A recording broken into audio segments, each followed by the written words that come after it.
Private বিশ্ববিদ্যালয়ের কিন্তু আরেকজন তাদের মধ্যেও কিন্তু আমরা দেখতে পেয়েছি যে সুহাসকে কিন্তু কে বা কারা মারধর করেছে সেটা কিন্তু আমরা এখন পর্যন্ত আইডেন্টিফাই করতে পারিনি। আইনগত যে বিচারিক ব্যবস্থাটা রয়েছে সেটা যত দ্রুত সম্ভব করা যায় সেটা তত দ্রুত আমরা সেটা নিশ্চিত করব।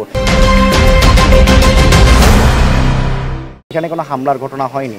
এখানে যে ঘটনাটা ঘটেছে সেটা হচ্ছে যদি কেউ কোনো প্রকার কোনো হামলার সাথে যেই সংশ্লিষ্ট হোক না কেন, সে প্রাইভেট বিশ্ববিদ্যালয় হোক কিংবা ঢাকা বিশ্ববিদ্যালয় হোক, যেই হোক না কেন, সেই ব্যাপারে আমরা কিন্তু তার সর্বোচ্চ সাংগঠনিক ব্যবস্থা এবং হচ্ছে যাতে করে আইনগত যে বিচারিক ব্যবস্থাটা রয়েছে সেটা যত দ্রুত সম্ভব করা যায় সেটা তত দ্রুত আমরা সেটা নিশ্চিত করব। এখানে আমরা দেখতে পেয়েছি যে প্রাইভেট বিশ্ববিদ্যালয়ের কিন্তু আরেকজন তাদের মধ্যেও কিন্তু আমরা দেখতে পেয়েছি যে সুহাসকে কিন্তু কে বা কারা মারধর করেছে সেটা কিন্তু আমরা এখন পর্যন্ত আইডেন্টিফাই করতে পারিনি। সুহাসও কিন্তু প্রাইভেট বিশ্ববিদ্যালয়ের একজন শিক্ষার্থী। প্রাইভেট বিশ্ববিদ্যালয়ের শিক্ষার্থীদের উপরেও তো হামলা চালিয়েছে। তারা যদি ধরেন, আমি যেটা বলছি আমরা ইতিবাচক প্রতিযোগিতার কথা বলছি। এখন এই ধরনের কোনো হামলা বা ঘটনা ঘটেনি, কিছুটা মানে প্রতিযোগিতার মধ্যে কিছু ধাক্কাধাক্কি হয়েছে, সেই জায়গা থেকে কেউ কেউ হয়তো আহত ওইভাবে বলা যাবে না, কেউ কেউ অসুস্থ হয়ে পড়েছে এবং এই প্রতিযোগিতা আমরা কখনোই চাইবো না, আমরা দ্রুতই এর সংস্কার নিয়ে আসবো। তাদের ব্যাপারে কিন্তু সকলেই সর্বসম্মতিক্রমে একমত হয়েছেন।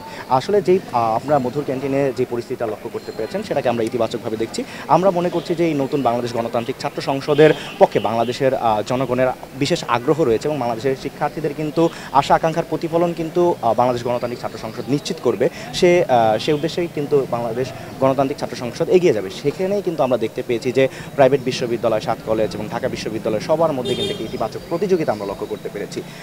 এবং কিন্তু আমরা লক্ষ্য করতে পেরেছি যখনই আমাদের 4 কেন্দ্রীয় সংসদের কমিটি ঘোষণা হয়েছে, এরপরে কিন্তু আমরা দেখতে পেয়েছি কিন্তু পরিবেশটা কিন্তু অনেকটাই শান্ত হয়ে গেছে। যার কারণে কিন্তু আমরা বলতেই পারি যে আসলে যেই লিডারশিপগুলোকে আমরা সিলেকশন করা হয়েছে সেটা কিন্তু আসলে সকলের সর্বসম্মতিক্রমে সকলের সাথে আলোচনার ভিত্তিতেই করা হয়েছে।